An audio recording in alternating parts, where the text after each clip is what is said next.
Anne Girling, welcome to the University of Huddersfield. Thank you.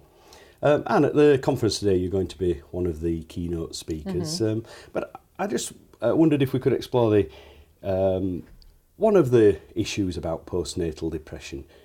Why do many women delay seeking treatment for postnatal depression, and does that make it harder to treat?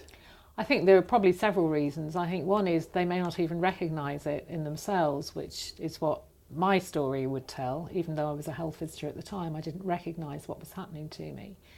People are afraid to say what's happening because they may feel shame, they may feel guilt. There's a lot of stigma attached to postnatal depression, and I believe, I've read somewhere that there's greater stigma attached to postnatal depression than any other mental illness, because we're all meant to be sort of happy and this is a joyful occasion and wonderful, and society says that's how it should be, so it's very difficult to own up to it.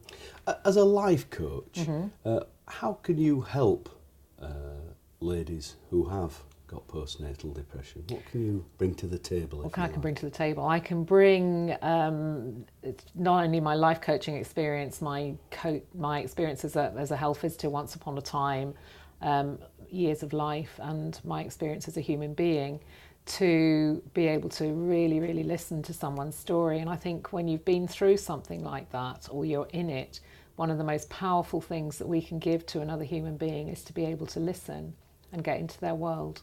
And that's what I can do. Once a woman feels understood and that you're there and you understand where they're at, it's like now you can start to think about a future, and I can help them to think about their future.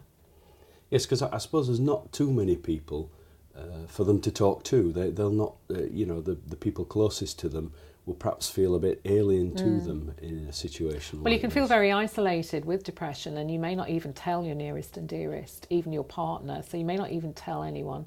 And so to be able to talk to a so-called stranger might actually be easier, and it does break that feeling of isolation.